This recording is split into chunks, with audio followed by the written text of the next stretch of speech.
यह कहानी आर्यन की कहानी से प्रेरित है, जहां विश्वासघात और किस्मत का खेल एक साथ चलता है। अपमान का वो लम्हा। कड़कड़ाती धूप में कबीर दिल्ली की एक छोटी सी लाइब्रेरी के बाहर खड़ा था। पसीने से तरबतर कबीर के पास बस 50 रुपए थे। उसे जोरों की प्यास लगी थी तो वो पास के एक हाई प्रोफाइल कैफे में चला गया। उसने वेटर से साधारण पानी मांगा। वेटर ने कांच के गिलास में पानी दिया और जाते वक्त 150 रुपए का बिल थमा दिया। एक गिलास पानी के 150 रुपए? ये तो लूट है, कबीर ने हैरान होकर कहा। वेटर ने उसे हिकारत से देखते हुए कहा, भाई साहब, यहां की हवा एसी भी मुफ्त नहीं है। शक्ल देखी है अपनी? 150 रुपए नहीं है तो यहां क्यों आए? पुलिस बुलाऊं क्या? तभी पास की टेबल पर बैठी एक अमीर लड़की नताशा उठी और काउंटर पर 500 रुपए का नोट पटकते हुए बोली, इसके पैसे मैं देती हूं, पर सच में ऐसे भिखारी जैसे लोग हमारे कॉलेज का नाम डुबो देते हैं। अगली बार इस यूनिवर्सिटी का कार्ड पहनकर ऐसी जगहों पर मत आना, शर्म आती है तुम जैसे गरीबों को अपना क्लासमेट कहने में। नताशा की कड़वी बातें कबीर के दिल को चीर गईं। वो चुपचाप बाहर निकल आया। उसे अपनी गरीबी पर नहीं बल्कि अपनी किस्मत पर रोना आ रहा था। अपनी पार्ट टाइम नौकरी के सारे पैसे उसने अपनी गर्लफ्रेंड तान्या के लिए महंगे तोहफे खरीदने में लगा दिए थे। तभी कबीर के फोन की घंटी बजी। एक मैसेज आया था। सूचना, मल्होत्रा एम्पायर के इकलौते वारिस विहान मल्होत्रा को अनुशासनहीनता के कारण बेदखल कर दिया गया है। वसीयत के अनुसार दूसरे वारिस कबीर मल्होत्रा को तत्काल प्रभाव से नया उत्तराधिकारी नियुक्त किया जाता है। कृपया मल्होत्रा टॉवर्स दिल्ली हेडक्वार्टर में अपनी उपस्थिति दर्ज कराएं। कबीर के हाथ कांपने लगे। मल्होत्रा परिवार, जिनका व्यापार पूरे एशिया में फैला हुआ था, कबीर को बचपन में ही पारिवारिक परीक्षा के लिए गरीबी में रहने के लिए भेज दिया गया था ताकि वो जीवन का मूल्य समझ सके। आज उसकी वो तपस्या पूरी हुई थी। कबीर एक टैक्सी लेकर सीधे मल्होत्रा टॉवर्स पहुंचा। वहां के मुख्य गार्ड बलदेव ने उसे रोक दिया। ओए, कहां घुसा जा रहा है? आज हमारे नए मालिक आने वाले हैं, तू अपनी फटी जीन्स लेकर यहां से दफा हो। तभी एक नीली लैम्बोर्गिनी आकर रुकी। उसमें से आर्यन मेहरा उतरा, जो कंपनी के एक डायरेक्टर का बेटा था। उसने कबीर को धक्का दिया। रास्ता छोड़ भिखारी, आज मेरा प्रमोशन होने वाला है। तेरे जैसे मनहूस को देखकर मूड खराब हो गया। कबीर मुस्कुराया और चुपचाप अंदर चला गया। वो सीधे उस प्राइवेट लिफ्ट की तरफ बढ़ा जिसमें बायोमेट्रिक स्कैनर लगा था। गार्ड्स उसे पकड़ने दौड़े, लेकिन जैसे ही कबीर ने अपना अंगूठा स्कैनर पर रखा, मशीन बोली, स्वागत है मिस्टर मल्होत्रा। सारे गार्ड्स और कर्मचारी वहीं बुत बनकर खड़े रह गए। 60वीं मंजिल पर कंपनी के सीईओ और वकीलों ने कबीर का झुककर स्वागत किया। कबीर ने कागजों पर हस्ताक्षर किए। उसे एक अनलिमिटेड प्लैटिनम कार्ड और दिल्ली के सबसे महंगे इलाके में एक महल जैसा बंगला सौंप दिया गया। कबीर ने अपना पुराना फोन जेब में रखा और बाहर निकला। उसे अब किसी बात का डर नहीं था। वो सीधा उसी मॉल की तरफ गया जहां तान्या अक्सर जाने की जिद करती थी। उसने सोचा, आज तान्या को बताऊंगा कि अब हम अमीर हैं। उसे दुनिया की हर खुशी दूंगा। कबीर ने गुच्ची के शोरूम से 4 लाख रुपए का एक हैंडबैग खरीदा। सेल्सगर्ल, जो पहले उसे नजरअंदाज कर रही थी, अब उसके पैरों में बिछी जा रही थी। बैग लेकर कबीर खुशी खुशी बाहर निकल रहा था कि तभी उसने देखा, तान्या किसी और लड़के के हाथ में हाथ डाले हंस रही थी। वो लड़का कोई और नहीं बल्कि वही आर्यन मेहरा था जिसने उसे ऑफिस के बाहर धक्का दिया था। तान्या चहकते हुए कह रही थी, थैंक यू आर्यन। कबीर तो इतना कंजूस और गरीब था कि मुझे एक लिपस्टिक तक नहीं दिला सकता था। अच्छा हुआ मैंने उसे छोड़ दिया। अब मैं तुम्हारे साथ अपनी लाइफ एंजॉय करूंगी। कबीर के हाथ से बैग का थैला नीचे गिर गया। तान्या की नजर कबीर पर पड़ी। उसने नफरत से कहा, तुम यहां भी आ गए पीछा करते हुए? देखो, आर्यन ने मुझे ये गोल्ड वॉच दिलाई है। तुम्हारी औकात है कभी ऐसी चीज खरीदने की? भागो यहां से। कबीर ने अपनी आंखों के आंसू पोंछे और एक ठंडी मुस्कान बिखेरी। उसने अपना प्लैटिनम कार्ड निकाला और तान्या के सामने खड़े होकर शोरूम मैनेजर से कहा, इस पूरे शोरूम को आज के लिए बुक कर लो, और हां, इन दोनों को धक्के मारकर बाहर निकालो।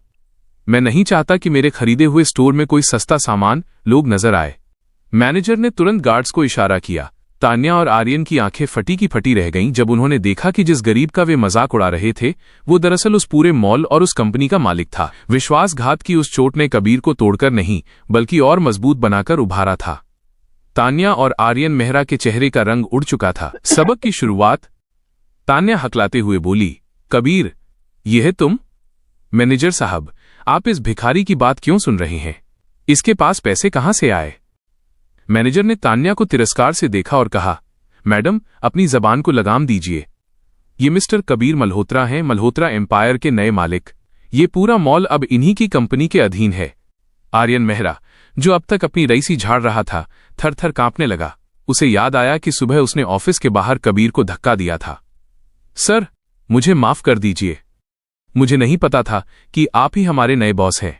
कबीर ने उसकी बात अनसुनी कर दी और मैनेजर से कहा, मैनेजर, इस लड़के ने ऑफिस के नियमों का उल्लंघन किया है और बाहर बदतमीजी की है। इसके पिता को फोन करो और कहो कि उनकी डायरेक्टर की कुर्सी अब खतरे में है, और हां, इन दोनों को अभी के अभी मॉल से बाहर फेंको। गार्ड्स ने तान्या और आर्यन को बाहों से पकड़ा और घसीटते हुए मॉल के गेट से बाहर निकाल दिया। तान्या चिल्लाती रही, कबीर, एक बार मेरी बात तो सुनो, मुझे गलत समझा गया। लेकिन कबीर ने पीछे मुड़कर नहीं देखा। कैफे का हिसाब। मॉल से निकलने के बाद कबीर अपनी नई रोल्स रॉयस में बैठा। उसने ड्राइवर से कहा, उसी कैफे चलो जहां सुबह मुझे 100 रुपए के पानी के लिए जलील किया गया था। जब कबीर की गाड़ी उस कैफे के सामने रुकी तो वहां का मालिक और वही वेटर बाहर दौड़ते हुए आए। वे एक इतनी महंगी गाड़ी देखकर दंग थे। कबीर गाड़ी से नीचे उतरा। अब उसने 2 लाख रुपए का सूट पहना हुआ था और आंखों पर ब्रांडेड चश्मा था। वेटर ने उसे पहचाना नहीं और झुककर बोला, सर, स्वागत है, आपके लिए क्या लाऊं? कबीर ने चश्मा उतारा और वेटर की आंखों में देखते हुए कहा, वही 150 रुपए वाला पानी। वेटर के पसीने छूट गए। उसे सुबह का चेहरा याद आ गया। कैफे का मालिक तुरंत आगे आया। सर, आप इसे जानते हैं क्या? इसने कोई गलती की? कबीर ने शांत स्वर में कहा, इसने और यहां बैठी उस लड़की प्रिया शर्मा ने मुझे गरीबी का एहसास कराया था। मालिक, मुझे ये कैफे खरीदना है, अभी के अभी कीमत बोलो। मालिक हैरान रह गया। सर, ये कैफे 2 करोड़ रुपए का है। कबीर ने अपना प्लैटिनम कार्ड टेबल पर पटका। कार्ड स्वाइप करो, अब से यह जगह मेरी है। जैसे ही ट्रांजैक्शन पूरा हुआ, कबीर ने वेटर की तरफ देखा और कहा, तुम अभी के अभी नौकरी से निकाले जाते हो, और सुनो, दिल्ली के किसी भी बड़े रेस्टोरेंट में तुम्हें काम नहीं मिलेगा, ये मेरा वादा है। यूनिवर्सिटी में धमाका। अगले दिन कबीर अपनी पूरी शानो शौकत के साथ दिल्ली यूनिवर्सिटी पहुंचा। खबर आग की तरह फैल गई थी कि यूनिवर्सिटी का एक गरीब छात्र रातों रात अरबपति बन गया है। कैंपस के गेट पर ही उसे प्रिया शर्मा, वही लड़की जिसने कैफे में पैसे दिए थे, मिल गई। वो आज बहुत घबराई हुई थी। वो कबीर के पास आई और धीमी आवाज में बोली, कबीर, मुझे माफ कर देना, मैंने कल जो कहा वो बहुत गलत था। कबीर रुका और बोला, प्रिया, तुमने कहा था कि मुझ जैसे लोगों की वजह से यूनिवर्सिटी का नाम खराब होता है। आज मैं यहां एक नई लाइब्रेरी और हॉस्टल डोनेट करने आया हूं। और हां, उस कैफे के 150 रुपए के बदले मैं तुम्हारे नाम पर 15 लाख रुपए का चेक फाड़ सकता था, लेकिन तुम उस सम्मान के लायक नहीं हो। तभी तान्या भीड़ को चीरती हुई आई और कबीर के पैरों के पास गिर गई। कबीर, मुझे एक मौका दो, आर्यन ने मुझे बहकाया था, मैं सिर्फ तुमसे प्यार करती हूं। कबीर ने तान्या का हाथ अपने पैरों से हटाया और कहा, तान्या, तुमने कल कहा था कि तुम्हारी लाइफ एक एलवी बैग से सफल हो जाएगी। वो बैग मैंने कल ही कूड़ेदान में फिंकवा दिया, क्योंकि मेरी जिंदगी में अब कचरे के लिए कोई जगह नहीं है। कबीर अपनी गाड़ी में बैठा और धूल उड़ाते हुए निकल गया। उसे अब अपनी मंजिल मिल चुकी थी। उसे समझ आ गया था कि पैसा सिर्फ आराम नहीं देता, बल्कि असली और नकली लोगों के बीच का पर्दा भी हटा देता है। कबीर की रोल्स रॉयस की धूल अभी शांत भी नहीं हुई थी कि यूनिवर्सिटी के गलियारों में सन्नाटा छा गया। तान्या वहीं जमीन पर बैठी सुबक रही थी और प्रिया शर्मा शर्मिंदगी से अपना चेहरा छुपा रही थी। लेकिन कबीर के लिए ये तो बस शुरुआत थी। उसे अंदाजा भी नहीं था कि मल्होत्रा परिवार का उत्तराधिकारी बनना सिर्फ दौलत नहीं, बल्कि दुश्मनों की एक फौज भी साथ लाता है। नया दुश्मन, विहान मल्होत्रा। कबीर जब अपने आलीशान बंगले पर पहुंचा तो वहां पहले से ही एक शख्स उसका इंतजार कर रहा था। वो विहान मल्होत्रा था, वही शख्स जिसे हटाकर कबीर को उत्तराधिकारी बनाया गया था। विहान ने हाथ में शराब का गिलास पकड़े हुए नफरत से कबीर को देखा और कहा, तो तुम हो वो स्लीपर सेल जिसे दादाजी ने इतने सालों तक छुपाकर रखा था? तुम्हें क्या लगता है कबीर, सिर्फ खून के रिश्ते से तुम मल्होत्रा एम्पायर संभाल लोगे? कबीर ने अपना कोट उतारकर सोफे पर फेंका और शांति से जवाब दिया, मुझे कुछ संभालना नहीं है विहान, मुझे बस वो वापस लेना है जो नियम के मुताबिक मेरा है, और नियम कहते हैं कि तुम अयोग्य हो। विहान ने गिलास दीवार पर दे मारा, अभी तो खेल शुरू हुआ है, कल बोर्ड ऑफ डायरेक्टर्स की मीटिंग है। अगर तुमने वहां खुद को साबित नहीं किया तो तुम्हें वापस उसी फटेहाल जिंदगी में भेज दूंगा जहां से तुम आए हो। विहान गुस्से में पैर पटकता हुआ बाहर निकल गया। अगली सुबह बोर्ड मीटिंग का ड्रामा। अगले दिन कबीर मल्होत्रा टॉवर्स के कॉन्फ्रेंस रूम में दाखिल हुआ। वहां दिल्ली के सबसे बड़े बिजनेस टाइकून बैठे थे। माहौल तनावपूर्ण था। कबीर ने देखा कि आर्यन मेहरा के पिता, जो कि बोर्ड के वरिष्ठ सदस्य थे, विहान के साथ मिलकर कुछ फुसफुसा रहे थे। मीटिंग शुरू होते ही आर्यन के पिता खड़े हुए। मिस्टर कबीर, हम मानते हैं कि आप वारिस हैं, लेकिन इस कंपनी को चलाने के लिए विजन चाहिए, न कि सिर्फ एक ब्लैक कार्ड। हमारी कंपनी का ड्रीम प्रोजेक्ट खतरे में है क्योंकि विदेशी निवेशकों ने हाथ खींच लिया है। क्या आप इसे बचा सकते हैं? विहान ने कुटिल मुस्कान के साथ कहा, अगर आप अगले 24 घंटों में 500 करोड़ रुपए के निवेश का इंतजाम नहीं कर पाए तो हम वोटिंग के जरिए आपको बेदखल कर देंगे। पूरे हॉल में कानाफूसी शुरू हो गई। यह नामुमकिन काम था। एक पुराना दोस्त और एक नया राज। कबीर मीटिंग रूम से बाहर निकला। उसका दिमाग तेजी से दौड़ रहा था। तभी उसकी नजर एक सफाई कर्मचारी पर पड़ी जो उसे गौर से देख रहा था। कबीर को याद आया, ये रामू काका थे जिन्होंने बचपन में मल्होत्रा हवेली में उसे चुपके से खाना खिलाया था। रामू काका उसके पास आए और धीरे से बोले, छोटा बाबू, घबराइए मत। आपके पिता ने मरने से पहले स्विट्जरलैंड के एक गुप्त लॉकर में कुछ दस्तावेज रखे थे। विहान और उसके साथी उसी की तलाश में हैं। अगर वो आपको मिल गए तो 500 करोड़ रुपए तो क्या, आप पूरा बाजार खरीद सकते हैं। कबीर की आंखों में चमक आ गई। उसने तुरंत अपने पर्सनल सेक्रेटरी समीर को फोन किया। समीर, मुझे अभी के अभी ज्यूरिख की फ्लाइट चाहिए। और सुनो, किसी को पता नहीं चलना चाहिए कि मैं शहर से बाहर जा रहा हूं। हवाई अड्डे पर टकराव। जैसे ही कबीर एयरपोर्ट पहुंचा, उसने देखा कि तान्या वहां खड़ी उसका इंतजार कर रही थी। वो पूरी तरह बदली हुई लग रही थी, साधारण कपड़े और आंखों में पश्चाताप। कबीर, रुक जाओ। तान्या दौड़कर उसके पास आई। विहान ने तुम्हारे खिलाफ जाल बिछाया है। तुम्हारी फ्लाइट, उसमें कुछ गड़बड़ है। मुझे अभी पता चला जब मैं आर्यन के घर अपना सामान लेने गई थी। वे तुम्हें रास्ते से हटाना चाहते हैं। कबीर ठिठक गया। क्या तान्या सच बोल रही थी या ये विहान की कोई नई चाल थी? कबीर ने तान्या की आंखों में देखा। तुम मेरी मदद क्यों कर रही हो तान्या? कल तक तो तुम मुझे भिखारी कह रही थी। तान्या रोने लगी। क्योंकि मैं जानती हूं कि मैंने क्या खोया है।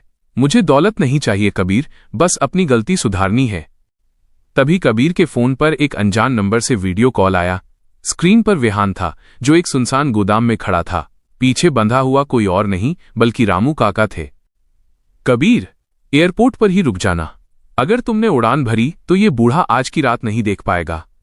और अगर तुम यहां आए तो वसीयत के कागजात मेरे नाम करने होंगे। फैसला तुम्हारा है, दौलत या जान। विहान ने ठहाका लगाया। कबीर के सामने जीवन की सबसे बड़ी कशमकश थी। एक तरफ उसके पिता का वो रहस्य था जो उसे दुनिया का सबसे शक्तिशाली इंसान बना सकता था, और दूसरी तरफ उस गरीब रामू काका की जान थी जिसने उसे तब प्यार दिया था जब पूरी दुनिया उसे ठुकरा रही थी। कबीर का फैसला।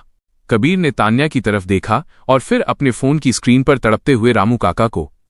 उसने बिना सोचे समीर से कहा, फ्लाइट कैंसिल करो। मुझे अपनी जड़ों को बचाने के लिए ज्यूरिख जाने की जरूरत नहीं है। अगर मैं अपनों को नहीं बचा सका तो इतनी दौलत का मैं क्या करूंगा? तान्या ने घबराते हुए कहा, कबीर, विहान के पास हथियारबंद आदमी होंगे। तुम अकेले नहीं जा सकते। कबीर की आंखों में एक अजीब सी चमक थी। वो भूल गया है कि मैं पिछले 20 साल सड़कों पर रहा हूं। मैंने लड़ना मल्होत्रा टॉवर्स में नहीं, गलियों में सीखा है। गोदाम में खूनी खेल। शहर के बाहरी इलाके में स्थित एक पुराने लोहे के गोदाम में विहान अपनी जीत का जश्न मना रहा था। रामू काका एक कुर्सी से बंधे हुए थे और उनके चेहरे पर चोट के निशान थे। कहां रह गया तुम्हारा नया राजा? विहान ने रामू काका के बाल खींचते हुए कहा। तभी गोदाम का भारी लोहे का दरवाजा एक जोरदार धमाके के साथ खुला। कबीर अकेला खड़ा था। उसके हाथ खाली थे लेकिन उसकी आंखों में मौत का साया था। विहान हंसा। अकेले चले आए? कितने बेवकूफ हो तुम कबीर। उसने अपने 5 गुंडों को इशारा किया। वे सब लाठी और चाकू लेकर कबीर की तरफ लपके। कबीर ने फुर्ती से पहले गुंडे का हाथ मरोड़ा और उसकी लाठी छीन ली। अगले 2 मिनट तक गोदाम में सिर्फ हड्डियां टूटने की आवाजें आईं। कबीर ने उन गुंडों को इस तरह पीटा जैसे वो कोई प्रोफेशनल फाइटर हो। गरीबी के दिनों में उसने आत्मरक्षा के लिए जो मेहनत की थी वो आज काम आ रही थी।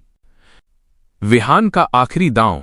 जब सारे गुंडे जमीन पर पड़े कराह रहे थे, विहान ने जेब से पिस्तौल निकाली और रामू काका के सिर पर रख दी। रुक जाओ कबीर, एक कदम और आगे बढ़ाया तो इनका भेजा उड़ा दूंगा। अभी के अभी इन कागजों पर साइन करो। कबीर रुक गया। उसके माथे से खून बह रहा था। तभी अचानक पीछे से एक आवाज आई, हाथ ऊपर करो विहान। विहान चौंक गया। सामने तान्या खड़ी थी और उसके पीछे पुलिस की एक पूरी टुकड़ी थी।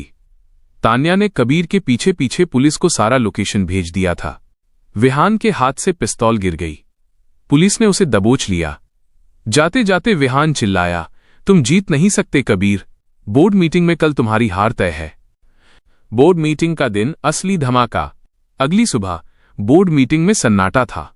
आर्यन के पिता और अन्य डायरेक्टर्स कबीर का मजाक उड़ाने के लिए तैयार थे, क्योंकि कबीर ज्यूरिख नहीं जा पाया था। वक्त खत्म हुआ मिस्टर कबीर, आर्यन के पिता ने घड़ी देखते हुए कहा। आपके पास न निवेश है न ही विदेशी पार्टनर, अब इस्तीफा दीजिए। कबीर शांति से खड़ा हुआ और अपनी जेब से एक पेन ड्राइव निकाली।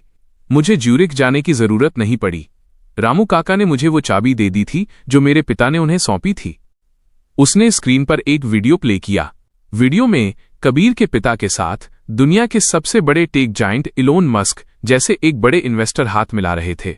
कबीर ने कहा, मेरे पिता ने सालों पहले एक गुप्त डील की थी, जिसके तहत अगर मैं उत्तराधिकारी बनता हूं तो ग्लोबल टेक हमारी कंपनी में 5,000 करोड़ रुपए का निवेश करेगी, न कि सिर्फ 500 करोड़ रुपए। और ये रहे वो डिजिटल सिग्नेचर्स। पूरे हॉल में सन्नाटा छा गया। आर्यन के पिता की कुर्सी खिसक गई। एक नया मोड़, प्रिया का रहस्य। मीटिंग के बाद जब कबीर अपनी जीत का जश्न मना रहा था, तभी उसके केबिन में प्रिया शर्मा आई। वो आज डरी हुई नहीं थी, बल्कि उसके चेहरे पर एक गहरी साजिश की मुस्कान थी। बधाई हो कबीर, प्रिया ने ठंडे स्वर में कहा। लेकिन क्या तुम्हें वाकई लगता है कि विहान इतना छोटा खिलाड़ी था? मल्होत्रा एम्पायर की असली वारिस मैं हूं कबीर। कबीर चौंक गया। क्या बकवास कर रही हो? प्रिया ने एक पुराना फोटो टेबल पर रखा। उसमें कबीर के पिता के साथ एक और महिला थी। मेरी मां मल्होत्रा परिवार की बड़ी बहू थी, जिन्हें तुम्हारे दादाजी ने घर से निकाल दिया था, क्योंकि उन्होंने एक साधारण इंसान से शादी की थी। विहान तो सिर्फ एक मोहरा था जिसे मैंने इस्तेमाल किया ताकि तुम बाहर आओ। अब जब तुमने विहान को रास्ते से हटा दिया है, तो असली लड़ाई मेरे और तुम्हारे बीच होगी। कबीर को एहसास हुआ कि जिस लड़की को वो सिर्फ एक अमीर घमंडी छात्रा समझ रहा था, वो दरअसल एक बहुत बड़ी शतरंज की खिलाड़ी थी। प्रिया शर्मा की बातों ने कबीर के पैरों तले जमीन खिसका दी। जिस लड़की ने उसे 100 रुपए के लिए जलील किया था, वो अब उसके साम्राज्य की दावेदार बनकर सामने खड़ी थी। प्रिया की बिछाई बिसात। प्रिया ने कुर्सी खींची और कबीर के सामने बड़े आराम से बैठ गई। हैरान मत हो कबीर, कल तक जो तमाशा तुम कैफे में देख रहे थे, वो सिर्फ ये जांचने के लिए था कि तुम अपनी गरीबी से लड़ना जानते हो या नहीं। पर मुझे दुख है कि तुम भावनाओं में बहने वाले एक कमजोर खिलाड़ी निकले। कबीर ने अपनी मुट्ठी भींच ली। अगर तुम वारिस हो तो तुमने अब तक दावा क्यों नहीं किया? क्योंकि उत्तराधिकारी की कुर्सी पर बैठने के लिए रॉयल सील शाही मुहर की जरूरत होती है, जो सिर्फ दादाजी के पास है, प्रिया ने मुस्कुराते हुए कहा। और दादाजी इस वक्त कोमा में हैं, दिल्ली के एक गुप्त अस्पताल में। जिस दिन वे होश में आएंगे और मैंने अपनी पहचान साबित कर दी, उस दिन तुम्हारा ये सूट और ये ऑफिस सब मुझसे छीन लिया जाएगा। प्रिया वहां से एक रहस्यमयी मुस्कान छोड़कर चली गई। तान्या का नया खेल। कबीर अभी प्रिया की बातों से उबरा भी नहीं था कि समीर सेक्रेटरी दौड़ता हुआ आया। सर, एक बहुत बड़ी गड़बड़ हो गई है। तान्या, जिसे आपने पुलिस की मदद के लिए शुक्रिया कहा था, वो गायब है और हमारे ऑफिस के सर्वर से कुछ गोपनीय फाइलें कॉपी की गई हैं। कबीर का दिमाग चकरा गया। क्या तान्या वाकई बदल गई थी या वो प्रिया के लिए जासूसी कर रही थी? वो तुरंत अपने घर पहुंचा। वहां उसने देखा कि उसका कमरा अस्त व्यस्त था। अलमारी के पीछे छुपा हुआ एक गुप्त लॉकर खुला पड़ा था। तभी कबीर के फोन पर एक लोकेशन आई। वो लोकेशन तान्या ने भेजी थी। साथ में एक छोटा सा मैसेज था। कबीर, मैं तुम्हें धोखा नहीं दे रही हूं। प्रिया के आदमियों ने मुझे मजबूर किया था, लेकिन मैं वो फाइलें लेकर भाग रही हूं। वे मुझे मार देंगे। मुझे बचा लो। आधी रात का पीछा। कबीर बिना किसी सुरक्षा के अपनी स्पोर्ट्स कार लेकर उस लोकेशन की तरफ भागा। रास्ता शहर के पुराने खंडहरों की तरफ जाता था। वहां पहुंचते ही उसने देखा कि तान्या को कुछ नकाबपोश लोगों ने घेर रखा है। कबीर ने अपनी कार की हेडलाइट्स उनके चेहरे पर मारी और चिल्लाया, छोड़ दो उसे। एक नकाबपोश ने अपनी आवाज बदली, फाइलें हमें दे दो लड़की, वरना कबीर की आंखों के सामने तुम्हारी जान जाएगी। कबीर कार से बाहर निकला। वो लड़ने के लिए तैयार था, लेकिन तभी उसे एहसास हुआ कि ये एक जाल है। जैसे ही वो तान्या की तरफ बढ़ा, तान्या के चेहरे पर पश्चाताप की जगह एक क्रूर मुस्कान आ गई। उसने अपनी जेब से एक छोटा सा रिमोट निकाला। सॉरी कबीर, पर प्रिया ने मुझे तुम्हारी इस कमजोरी भरोसा के बारे में पहले ही बता दिया था। धमाका और अंधेरा। तान्या ने बटन दबाया। कबीर की कार, जिसे वो अभी छोड़कर उतरा था, एक जोरदार धमाके के साथ हवा में उड़ गई। धमाके की लहर से कबीर दूर जा गिरा और उसका सिर एक पत्थर से टकरा गया। उसकी आंखों के सामने अंधेरा छाने लगा। अधखुली आंखों से उसने देखा कि तान्या और वे नकाबपोश लोग उसके पास आए। तान्या ने कबीर के गले से वो चेन खींच ली जिसमें उसके पिता के गुप्त लॉकर की दूसरी चाबी थी। अकेले लड़ना बहादुरों का काम है कबीर, पर राजनीति गद्दारों का खेल है, तान्या ने ठंडेपन से कहा, और वे सब अंधेरे में गायब हो गए। नई सुबह, नया कबीर। जब कबीर की आंखें खुली, वो एक साधारण से अस्पताल के बेड पर था। उसके पास न उसका ब्लैक कार्ड था, न गाड़ी, और न ही उसका साम्राज्य। उसके सिर पर पट्टियां बंधी थीं। तभी उसके बेड के पास एक बूढ़ा आदमी बैठा दिखाई दिया।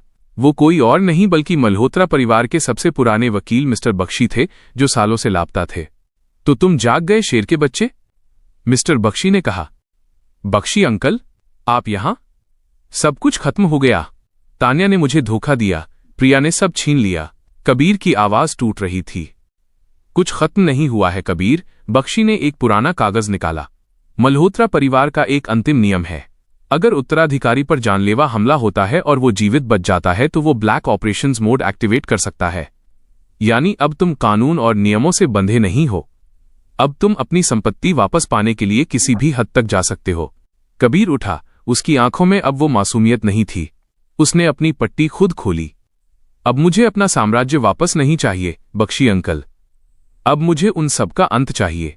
कबीर अब वो लड़का नहीं रहा था जो कैफे में 100 रुपए के अपमान पर शर्मिंदा हो गया था। अस्पताल के उस छोटे से कमरे में उसने अपनी पुरानी जिंदगी की आखिरी भावना को भी दफन कर दिया। ब्लैक ऑपरेशंस की शुरुआत। मिस्टर बख्शी ने कबीर को एक साधारण सा कीपैड फोन और एक पुराने गोदाम का पता दिया। कबीर मल्होत्रा खानदान ने सालों से अपनी तिजोरी का एक हिस्सा छाया योद्धाओं, शैडो वॉरियर्स पर खर्च किया है। ये वो लोग हैं जिनका वजूद सरकारी कागजों में नहीं है। अब वे तुम्हारे इशारे का इंतजार कर रहे हैं। कबीर उस पुराने गोदाम में पहुंचा। वहां अंधेरे में 10 साये खड़े थे। उनका लीडर टाइगर आगे आया। उसने कबीर को गौर से देखा और थूका, क्या इस अमीरजादे के लिए हमें अपनी जान दांव पर लगानी होगी? कबीर ने बिना पलक झपकाए टाइगर की आंखों में देखा और अचानक बिजली की फुर्ती से उसका कॉलर पकड़कर उसे दीवार से सटा दिया। मैं यहां तुम्हें पैसे देने नहीं आया हूं। मैं यहां तुम्हें वो मकसद देने आया हूं जिसके लिए तुम बने हो, विनाश। अगर लड़ना है तो साथ चलो, वरना यहीं ढेर हो जाओ। टाइगर की आंखों में सम्मान की चमक आई। उसने सिर झुकाया। हुक्म दीजिए मालिक। प्रिया का राज्याभिषेक। दूसरी तरफ मल्होत्रा टॉवर्स में जश्न की तैयारी चल रही थी। प्रिया शर्मा ने जाली दस्तावेजों और तान्या से छीनी गई चाबी के दम पर खुद को अंतरिम अध्यक्ष घोषित करवा लिया था। वो बोर्ड मीटिंग में बैठी थी। कबीर मर चुका है, अब मल्होत्रा एम्पायर मेरी उंगलियों पर नाचेगा। तभी तान्या उसके पास आई। तान्या के चेहरे पर डर था। प्रिया, मुझे मेरे पैसे दो।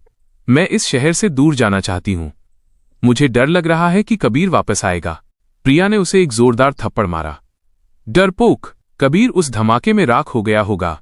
और रही बात पैसों की, तो गद्दारों को सिर्फ एक ही चीज मिलती है। प्रिया ने इशारा किया और उसके गार्ड्स ने तान्या को एक अंधेरे कमरे में बंद कर दिया। पहला पलटवार। कबीर ने अपनी जंग सीधे तौर पर नहीं बल्कि आर्थिक हमले से शुरू की। उसने टाइगर और उसकी टीम को उन शिपमेंट पोर्ट्स पर भेजा जहां प्रिया का माल विदेशों में जाने वाला था। एक ही रात में प्रिया के करोड़ों के सौदे जलकर राख हो गए। शेयर बाजार में मल्होत्रा एम्पायर के शेयर गिरने लगे। प्रिया पागल हो गई। यह कौन कर रहा है? कबीर तो मर चुका है। तभी उसके फोन पर एक अज्ञात नंबर से वीडियो मैसेज आया। स्क्रीन पर कबीर का चेहरा था जिसके पीछे आग की लपटें उठ रही थीं। प्रिया, तुमने कहा था कि यह शतरंज का खेल है, पर तुम भूल गई कि मैं वो मोहरा हूं जो अब वजीर को मारने के लिए घर से निकला है। कल रात तक तुम्हारी दौलत मिट्टी हो जाएगी। अस्पताल का रहस्य। कबीर को पता था कि असली ताकत रॉयल सील और उसके दादाजी के पास है। उसे उस गुप्त अस्पताल का पता लगाना था जहां उसके दादाजी को कैद करके रखा गया था। टाइगर ने खबर दी, मालिक, प्रिया ने दादाजी को लाइफ सपोर्ट पर रखा है ताकि जब तक उसे सील न मिल जाए वे मरे नहीं। वो जगह हिमालयन रिट्रीट नाम का एक प्राइवेट फोर्ट है। कबीर ने अपनी टीम तैयार की। हमें वहां घुसना होगा, लेकिन याद रहे, हमें सिर्फ दादाजी को नहीं बचाना, हमें उस गद्दार तान्या को भी वहां से उठाना है। वो मेरी गवाह बनेगी। किले पर धावा। आधी रात को कबीर और उसकी ब्लैक ऑपरेशंस टीम ने पहाड़ियों पर स्थित उस किले जैसी बिल्डिंग पर हमला बोल दिया। गोलियों की आवाज से पहाड़ियां गूंज उठीं। कबीर खुद हाथ में मशीन गन लिए आगे बढ़ रहा था। जब वो आईसीयू रूम के पास पहुंचा तो उसने देखा कि प्रिया वहां खड़ी थी। उसके हाथ में एक इंजेक्शन था। रुक जाओ कबीर, अगर एक कदम भी आगे बढ़ाया तो मैं दादाजी की नसों में जहर उतार दूंगी। तुम जीतकर भी हार जाओगे। कबीर रुका नहीं, वह मुस्कुराया। तुमने अभी तक मुझे समझा ही नहीं प्रिया। तुम्हें क्या लगता है कि मैं यहां अकेले आया हूं? तभी प्रिया के ठीक पीछे खड़ी तान्या, जिसे कबीर के आदमियों ने पहले ही छुड़ा लिया था, ने प्रिया के सिर पर बंदूक रख दी। खेल खत्म हुआ प्रिया, तान्या की आवाज में नफरत थी। कबीर ने मुझे माफ नहीं किया है, लेकिन उसने मुझे जीने का एक मौका दिया है, तुम्हें बर्बाद करके। प्रिया के हाथ से इंजेक्शन गिर गया। तभी अस्पताल के बेड पर लेटे हुए दादाजी की उंगलियों में हरकत हुई। उन्होंने धीरे से अपनी आंखें खोली और कबीर की तरफ हाथ बढ़ाया। उनकी मुट्ठी में कुछ था, मल्होत्रा खानदान की असली रॉयल सील। दादाजी की कांपती हुई हथेली में वो रॉयल सील चमक रही थी। ये सिर्फ सोने की एक मुहर नहीं थी, बल्कि दुनिया की एक तिहाई अर्थव्यवस्था की चाबी थी। कबीर ने जैसे ही उस मुहर को छुआ, उसे महसूस हुआ कि अब उसके कंधों पर करोड़ों लोगों की किस्मत का बोझ है। दादाजी की आखिरी वसीयत। दादाजी ने कबीर का हाथ कसकर पकड़ा और बहुत धीमी आवाज में कहा, कबीर, मुझे पता था कि तुम आओगे। तुम्हारे पिता ने मुझे वचन दिया था कि वो तुम्हें आग में तपाकर कुंदन बनाएंगे। मल्होत्रा परिवार को एक वारिस नहीं, एक रक्षक की जरूरत थी। ये मुहर अब तुम्हारी है। प्रिया चीखी, नहीं, ये मेरा है, मैं इसे छीन लूंगी। उसने फर्श पर गिरा हुआ इंजेक्शन उठाने की कोशिश की, लेकिन टाइगर ने उसकी कलाई पकड़कर मरोड़ दी। प्रिया दर्द से कराह उठी। इसे ले जाओ, कबीर ने बिना पीछे मुड़े कहा। इसे पुलिस के हवाले मत करना। इसे ब्लैक ऑपरेशंस के काल कोठरी में डालो। मैं चाहता हूं कि ये हर दिन देखे कि जिस साम्राज्य के लिए इसने अपनों का खून बहाया, वो अब कैसे ऊंचाइयों को छूता है। विश्वासघात का अंतिम हिसाब। अस्पताल के बाहर सुबह की पहली किरण फूट रही थी। कबीर तान्या के सामने खड़ा था। तान्या की आंखों में उम्मीद थी। कबीर, मैंने तुम्हारी जान बचाई। मैंने प्रिया को पकड़ने में मदद की। क्या अब मैं वापस आ सकती हूं? कबीर ने उसकी तरफ एक छोटा लिफाफा बढ़ाया। तान्या ने खुशी खुशी उसे खोला, लेकिन उसका चेहरा पीला पड़ गया। उसमें कोई चेक नहीं था, बल्कि उसी एलवी बैग की रसीद थी जो कबीर ने उसके लिए खरीदा था। तान्या, तुमने मुझे तब छोड़ा जब मेरे पास कुछ नहीं था, और तुमने मेरी मदद तब की जब तुम्हें लगा कि मैं जीतने वाला हूं। तुम प्यार नहीं, सिर्फ मौके की तलाश में रहती हो। इस लिफाफे में 10 लाख रुपए का एक वन वे टिकट है। तुम इस देश से बाहर जाओगी और कभी वापस नहीं आओगी। अगर मैंने तुम्हें दोबारा दिल्ली में देखा तो याद रखना कि अब मैं सिर्फ कबीर नहीं, कबीर मल्होत्रा हूं। तान्या रोते हुए वहां से चली गई। उसे समझ आ गया था कि उसने जो खोया है उसकी भरपाई कोई दौलत नहीं कर सकती। मल्होत्रा एम्पायर का नया सूरज। 2 दिन बाद दिल्ली के सबसे बड़े स्टेडियम में एक प्रेस कॉन्फ्रेंस बुलाई गई। दुनिया भर के पत्रकार वहां मौजूद थे। जब कबीर स्टेज पर आया तो पूरा हॉल तालियों की गड़गड़ाहट से गूंज उठा। कबीर ने माइक संभाला और कहा, मैं यहां ये बताने नहीं आया हूं कि मैं कितना अमीर हूं। मैं यहां ये घोषणा करने आया हूं कि मल्होत्रा एम्पायर अब सिर्फ मुनाफा नहीं कमाएगा। हम दिल्ली के हर गरीब छात्र के लिए मुफ्त शिक्षा और हेल्थ केयर फंड शुरू कर रहे हैं, ताकि किसी और कबीर को 100 रुपए के पानी के लिए जलील न होना पड़े। भीड़ में से एक शख्स उठा। वो आर्यन मेहरा का पिता था। वो घुटनों पर बैठ गया। सर, मेरे बेटे ने जो किया उसके लिए मुझे माफ कर दें। हमारी कंपनी को बर्बाद मत कीजिए। कबीर ने ठंडी मुस्कान के साथ कहा, मिस्टर मेहरा, आपकी कंपनी को मैं बर्बाद नहीं करूंगा, मैं उसे खरीदूंगा। और आपका बेटा, उसे मैंने अपनी नई चैरिटी संस्था में झाड़ू लगाने का काम दिया है। अगर वो अपनी अमीरी का भूत उतार सका तो शायद मैं उसे इंसान समझूं। एक अनजान साया, असली खतरा। उसी शाम कबीर अपने ऑफिस की बालकनी में खड़ा शहर की रोशनी देख रहा था। तभी समीर सेक्रेटरी एक लिफाफा लेकर आया। सर, ये आपके लिए किसी ने छोड़ा है, इस पर कोई नाम नहीं है। कबीर ने लिफाफा खोला। अंदर एक पुरानी तस्वीर थी। वो तस्वीर कबीर के पिता, दादाजी और एक तीसरे अनजान व्यक्ति की थी, जिसका चेहरा जला हुआ था। तस्वीर के पीछे लिखा था, तुमने मोहर तो पाली कबीर, लेकिन क्या तुम उस तिजोरी को संभाल पाओगे जिसे तुम्हारे दादाजी ने खून से बंद किया था? द डार्क सिंडिकेट तुम्हारा इंतजार कर रहा है। कबीर की मुस्कान गायब हो गई। उसे लगा था कि जंग खत्म हो गई है, लेकिन उसे क्या पता था कि मल्होत्रा परिवार की दौलत के पीछे एक ऐसी दुनिया का हाथ है जो पूरी दुनिया की सरकारों को अपनी उंगलियों पर नचाती है। कबीर ने उस जलती हुई तस्वीर को अपनी मुट्ठी में भींच लिया। उसे समझ आ गया कि मल्होत्रा एम्पायर की जो दौलत उसे दिख रही थी, वो तो सिर्फ बर्फ के पहाड़ की ऊपरी नोक थी। असली गहराई तो उस अंधेरे में थी जिसे द डार्क सिंडिकेट कहा जाता था। आधी रात का बुलावा। उसी रात कबीर के फोन पर एक अनजान सिग्नल आया। स्क्रीन पर कोई नंबर नहीं था, बस एक उल्टी गिनती काउंटडाउन चल रही थी, 10, 9, 8। जैसे ही गिनती शून्य हुई, कबीर के कमरे की लाइटें गुल हो गईं और सामने की प्रोजेक्टर स्क्रीन खुद ब खुद चालू हो गई। एक भारी मशीनी आवाज कमरे में गूंजी। कबीर मल्होत्रा, मुबारक हो, तुमने अपने परिवार के छोटे मोटे गद्दारों को साफ कर दिया। लेकिन अब तुम्हारा सामना उस शक्ति से है जिसने तुम्हारे दादाजी को कोमा में भेजा था। हम द डार्क सिंडिकेट हैं। दुनिया की हर बड़ी जंग, हर मंदी और हर सत्ता परिवर्तन के पीछे हमारा हाथ होता है। तुम्हारे पिता ने हमसे एक समझौता किया था जिसे अब तुम्हें पूरा करना होगा। कबीर ने अंधेरे की ओर देखते हुए चिल्लाकर कहा, मैं किसी सौदे को नहीं मानता। मेरे पिता ने क्या वादा किया था? प्रोजेक्ट जेनेसिस, आवाज ने उत्तर दिया। वो एक ऐसी तकनीक है जो दुनिया की पूरी डिजिटल अर्थव्यवस्था को एक झटके में तबाह कर सकती है। वो फाइल तुम्हारे दादाजी की रॉयल सील के अंदर छिपे एक माइक्रोचिप में है। वो हमें सौंप दो और तुम शांति से अपनी रईसी भोग सकते हो। मना किया तो कल सूरज नहीं देख पाओगे। टाइगर और कबीर की योजना। स्क्रीन बंद होते ही लाइटें वापस आ गईं। कबीर ने तुरंत टाइगर को बुलाया। टाइगर, हमें इस रॉयल सील की जांच करनी होगी। क्या वाकई इसके अंदर कुछ छिपा है? टाइगर ने मुहर को एक खास एक्सरे स्कैनर के नीचे रखा। सबके होश उड़ गए। मुहर के खोखले हिस्से में वाकई एक अति आधुनिक क्वांटम चिप छिपी थी। टाइगर ने गंभीर होकर कहा, मालिक, अगर ये चिप गलत हाथों में लग गई तो वे किसी भी देश के बैंक, डिफेंस सिस्टम और सैटेलाइट्स को कंट्रोल कर सकते हैं। ये दौलत से कहीं बड़ी चीज है। ये दुनिया पर राज करने का हथियार है। कबीर ने मुहर को हाथ में लिया।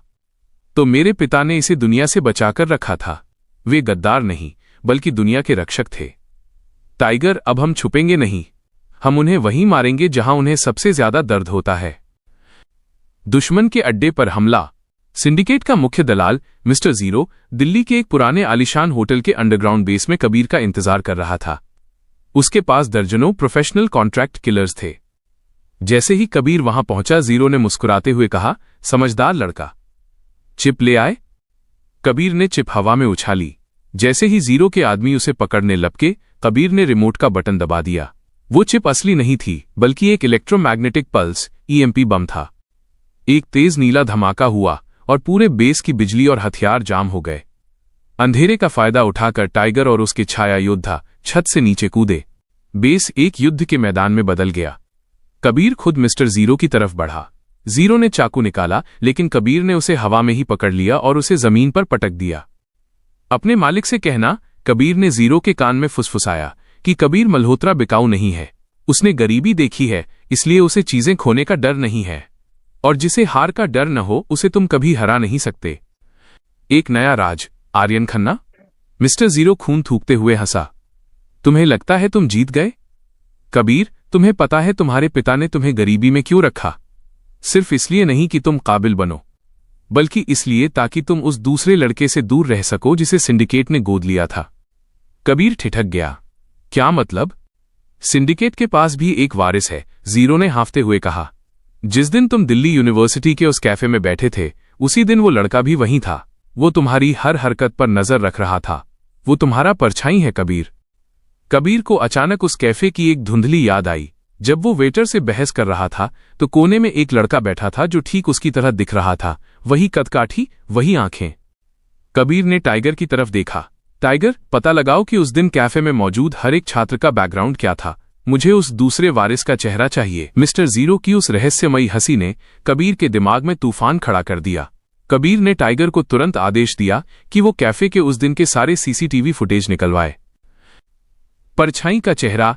टाइगर ने कुछ घंटों की मेहनत के बाद फुटेज को फेशियल रिकॉग्निशन सॉफ्टवेयर में डाला। स्क्रीन पर एक चेहरा उभर कर आया जिसे देखकर कबीर की रूह कांप गई। वो लड़का बिल्कुल कबीर जैसा दिखता था, बस उसकी बाईं आंख के पास एक गहरा निशान था। इसका नाम आदित्य है, टाइगर ने जानकारी दी। यह मल्होत्रा एम्पायर की फाइलों में कहीं नहीं है, लेकिन इसकी डीएनए प्रोफाइल आपसे 99% मैच करती है। सिंडिकेट ने इसे एक ब्रीडिंग प्रोग्राम के तहत तैयार किया था। आपका एक ऐसा वर्जन जिसके पास आपका दिमाग है, पर दिल की जगह पत्थर।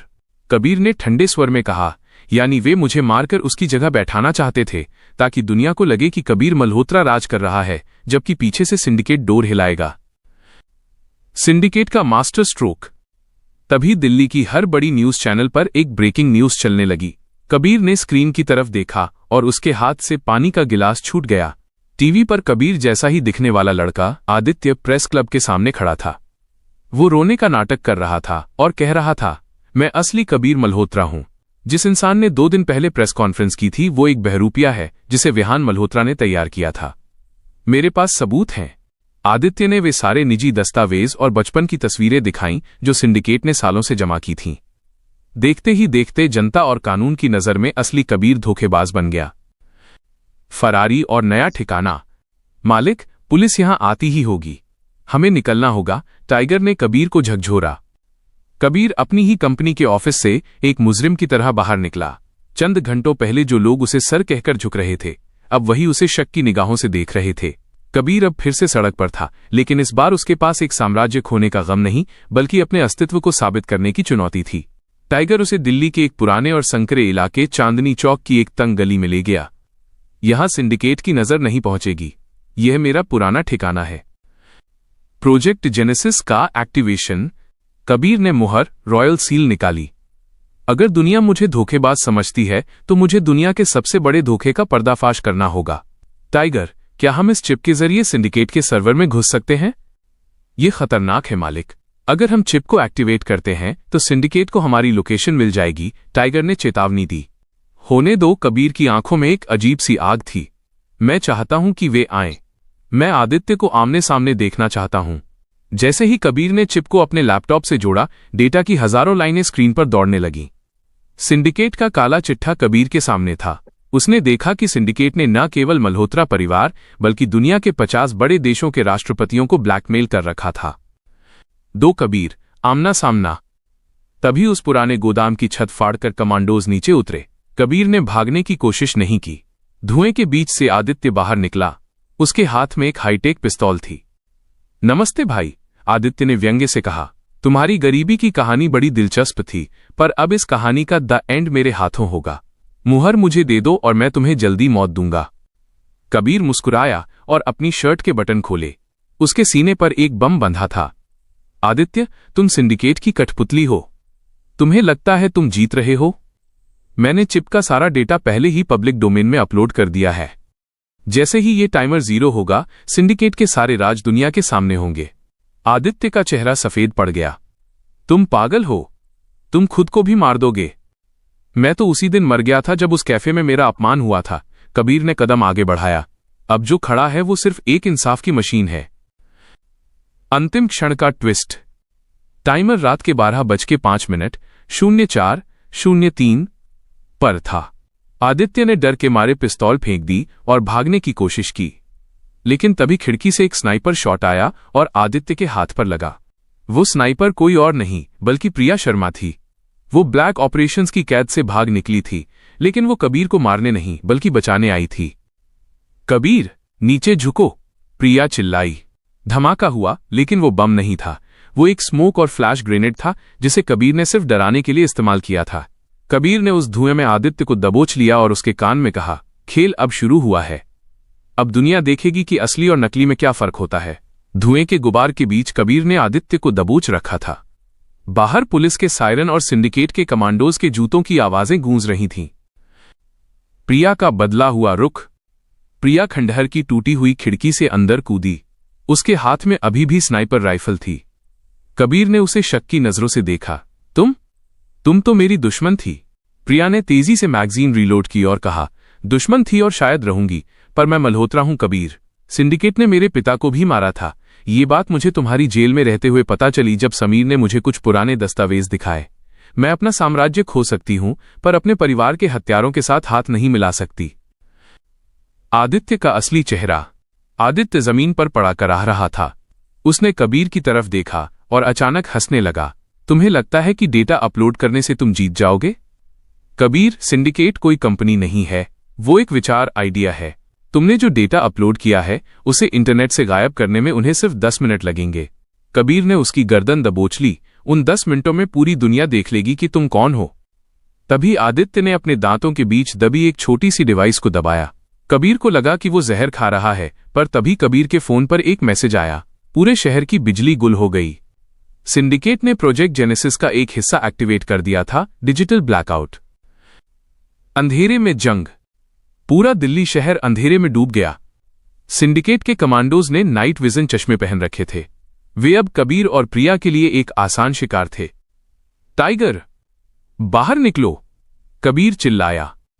टाइगर और उसके योद्धाओं ने टॉर्च जलाई और एक घेरा बना लिया। कबीर ने आदित्य को ढाल की तरह इस्तेमाल किया। पीछे हट जाओ, वरना तुम्हारा ये अनमोल वारिस मारा जाएगा। तभी अंधेरे से एक गूंजती हुई भारी आवाज आई। ये सिंडिकेट के असली मुखिया द मास्टर की आवाज थी। आदित्य एक असफल प्रयोग था कबीर, हमें उसकी परवाह नहीं है, उसे मार दो। एक साइलेंसर लगी हुई बंदूक से गोली चली और कबीर की बाहों में दबे आदित्य के माथे के बीचों बीच जा लगी। आदित्य की आंखें खुली की खुली रह गईं। सिंडिकेट ने अपने ही वारिस को खत्म कर दिया था ताकि वो कबीर के हाथ न लगे। अंतिम योजना, दिल्ली का दिल। यहां से भागो, प्रिया ने चिल्लाकर कवर फायर दिया। कबीर, टाइगर और प्रिया एक पुरानी एम्बुलेंस में सवार होकर वहां से निकले। कबीर के पास अब सिर्फ एक रास्ता बचा था। सिंडिकेट का मुख्य सर्वर दिल्ली स्टॉक एक्सचेंज की पुरानी बिल्डिंग के नीचे एक भूमिगत बंकर में था। वहीं से प्रोजेक्ट जेनेसिस को पूरी तरह रोका जा सकता था। रास्ते में कबीर ने प्रिया से पूछा, तुम मेरी मदद क्यों कर रही हो? तुम्हें क्या मिलेगा? प्रिया ने खिड़की से बाहर देखते हुए कहा, शायद वो इज्जत जो मैंने उस कैफे में खो दी थी। कबीर, अगर हम आज नहीं बचे तो दुनिया को कभी पता नहीं चलेगा कि असली मल्होत्रा कौन था। सिंडिकेट के गढ़ में घुसपैठ। वे स्टॉक एक्सचेंज पहुंचे। वहां सुरक्षा का इतना कड़ा पहरा था कि एक परिंदा भी पर नहीं मार सकता था। कबीर ने अपनी रॉयल सील निकाली। टाइगर, इस मुहर में सिर्फ चिप नहीं है, ये बायोमेट्रिक चाबी भी है। अगर मैं इसे मुख्य गेट के सेंसर पर लगाऊं तो ये पूरे सिस्टम को मल्होत्रा ओवरराइड मोड में डाल देगी। वे वेंटिलेशन शाफ्ट के जरिए अंदर घुसे। नीचे एक विशाल हॉल था जहां सैकड़ों कंप्यूटर और सिंडिकेट के वैज्ञानिक काम कर रहे थे। बीच में एक ऊंचे सिंहासन जैसी कुर्सी पर एक नकाबपोश आदमी बैठा था, द मास्टर। जैसे ही कबीर नीचे कूदा, मास्टर ने अपना नकाब उतारा। कबीर के पैरों तले जमीन खिसक गई। वो कोई और नहीं बल्कि कबीर के वकील मिस्टर बख्शी थे। महाधमाका, बख्शी का सच। बख्शी अंकल, आप? कबीर की आवाज कांप रही थी। आपने ही मुझे ब्लैक ऑपरेशंस के बारे में बताया, आपने ही मुझे बचाया। बख्शी हंसे, बेशक, क्योंकि मुझे रॉयल सील को एक्टिवेट करने के लिए मल्होत्रा परिवार के असली खून की जरूरत थी। तुम मेरे लिए सिर्फ एक चाबी थे कबीर। तुमने खुद आकर मुझे वो चिप दे दी जो मैं सालों से नहीं पा सका था। अब प्रोजेक्ट जेनेसिस मेरा है, अब मैं दुनिया का नया भगवान हूं। बख्शी ने रिमोट का बटन दबाया। स्क्रीन पर दुनिया के बड़े शहरों के नक्शे आने लगे। अगले 60 सेकंड में दुनिया की सारी संपत्ति शून्य हो जाएगी। हर बैंक अकाउंट खाली हो जाएगा, सिर्फ मेरा अकाउंट भरा रहेगा। कबीर ने टाइगर की तरफ देखा। टाइगर ने सिर हिलाया। वे जानते थे कि अब जान की बाजी लगानी होगी। कबीर ने चिल्लाकर कहा, बख्शी, तुम भूल गए कि मैं गरीबी से आया हूं। मुझे पता है कि जब कुछ नहीं होता तब भी कैसे लड़ा जाता है। कबीर ने रॉयल सील को फर्श पर जोर से पटका और अपनी पिस्तौल से उस पर गोली चला दी। मुहर के अंदर का ईएमपी एक्टिवेट हो गया, लेकिन इस बार वो पहले से 100 गुना ज्यादा शक्तिशाली था। मुहर के टूटते ही एक नीली बिजली जैसी लहर ईएमपी पूरे बंकर में फैल गई। रोशनी कड़कड़ाई और कंप्यूटर की स्क्रीनें एक एक करके फटने लगीं। बख्शी के चेहरे पर जो जीत की मुस्कान थी वो खौफ में बदल गई। बलिदान का क्षण। नहीं, तुमने सब बर्बाद कर दिया। बख्शी पागलों की तरह उस टूटी हुई चिप की ओर लपका। बंकर की छत से मलबा गिरने लगा था। ईएमपी धमाके ने बिल्डिंग के स्ट्रक्चर को कमजोर कर दिया था। टाइगर ने कबीर का हाथ पकड़ा। मालिक, हमें अभी निकलना होगा, ये पूरी जगह बैठने वाली है। कबीर ने देखा कि प्रिया एक मलबे के नीचे दबी हुई थी। वह उसे बचाने के लिए भागा। प्रिया, अपना हाथ दो। प्रिया ने लहूलुहान हालत में कबीर की तरफ देखा और एक छोटा सा डेटा कार्ड उसकी ओर फेंका। इसमें सिंडिकेट के उन सभी स्लीपर सेल के नाम हैं जो सरकार के अंदर छिपे हैं। कबीर, इसे लेकर जाओ। मेरा यहां रहना ही ठीक है, मैंने अपनी जिंदगी में बहुत पाप किए हैं। बकवास बंद करो। कबीर ने पूरी ताकत लगाकर पत्थर हटाया और प्रिया को अपने कंधे पर उठा लिया। अंतिम आमना सामना। जैसे ही वे बाहर निकलने वाले थे, बख्शी ने कबीर का पैर पकड़ लिया। उसके हाथ में एक छोटा सा चाकू था। अगर मैं दुनिया पर राज नहीं कर सकता तो मल्होत्रा खानदान का आखिरी वारिस भी जिंदा नहीं रहेगा। बख्शी ने चाकू कबीर की तरफ चलाया, लेकिन टाइगर बीच में आ गया। चाकू टाइगर के कंधे में लगा। टाइगर ने बिना उफ किए बख्शी को उठाकर जलते हुए सर्वर रूम में फेंक दिया। जाओ मालिक, मैं इसे संभाल लूंगा। कबीर की आंखों में आंसू थे, लेकिन वह जानता था कि अगर वह आज यहां रुका तो टाइगर और प्रिया दोनों का बलिदान व्यर्थ जाएगा। वो प्रिया को लेकर वेंटिलेशन शाफ्ट की तरफ भागा। पीछे एक जोरदार धमाका हुआ और पूरा बंकर जमीन के अंदर समा गया। नई सुबह, एक सादा जीवन। 1 महीने बाद दिल्ली यूनिवर्सिटी के उसी कैफे में जहां से ये सब शुरू हुआ था, सन्नाटा था। कैफे का मालिक बदल चुका था। खिड़की के पास वाली टेबल पर एक नौजवान बैठा था। उसने साधारण सी टी शर्ट और जीन्स पहनी थी। सामने प्रिया बैठी थी। उसकी बांह पर प्लास्टर था, लेकिन उसकी आंखों में अब वो घमंड नहीं बल्कि एक शांति थी। तो तुमने सच में सब कुछ छोड़ दिया? प्रिया ने पूछा। कबीर ने अपनी कॉफी का घूंट लिया और खिड़की के बाहर देखा। मल्होत्रा एम्पायर अब एक पब्लिक ट्रस्ट है। टाइगर अब उसका सिक्योरिटी हेड है और समीर मैनेजमेंट देख रहा है। मैंने अपने पास सिर्फ उतना ही रखा है जितने की मुझे जरूरत है। और रॉयल सील? प्रिया ने फुसफुसाते हुए पूछा। कबीर ने मुस्कुराते हुए अपनी जेब से एक मुट्ठी राख निकाली और उसे हवा में उड़ा दिया। वो मुहर एक बोझ थी प्रिया। दुनिया को किसी राजा की जरूरत नहीं है, उसे अच्छे इंसानों की जरूरत है। अधूरा सच। तभी कैफे के बाहर एक काली गाड़ी रुकी। एक आदमी उतरा और कैफे के अंदर आया। उसने कबीर की टेबल पर एक सोने का सिक्का रखा जिस पर एक सांप का निशान बना था। कबीर का चेहरा सख्त हो गया। वो सिक्का सिंडिकेट का नहीं था, बल्कि किसी उससे भी बड़े संगठन का था। उस आदमी ने झुककर कहा, मिस्टर कबीर, आपने सिंडिकेट को खत्म करके हमारे लिए रास्ता साफ कर दिया। द गिल्ड आपकी इस सेवा से बहुत खुश है। हम आपके पिता के असली हत्यारे को जानते हैं। क्या आप हमसे हाथ मिलाना चाहेंगे? कबीर ने उस सिक्के को देखा और फिर प्रिया की तरफ। उसे एहसास हुआ कि ये जंग कभी खत्म नहीं होने वाली। उसने सिक्का उठाया और उसे बीच से 2 टुकड़ों में मोड़ दिया। अपने मालिकों से कहना, कबीर ने ठंडे स्वर में कहा, कि मैं अब गरीब नहीं हूं, पर मैं अब भी उतना ही खतरनाक हूं। अगर वे मेरे शहर में आए तो उन्हें दफनाने के लिए मैं जमीन भी नहीं छोड़ूंगा।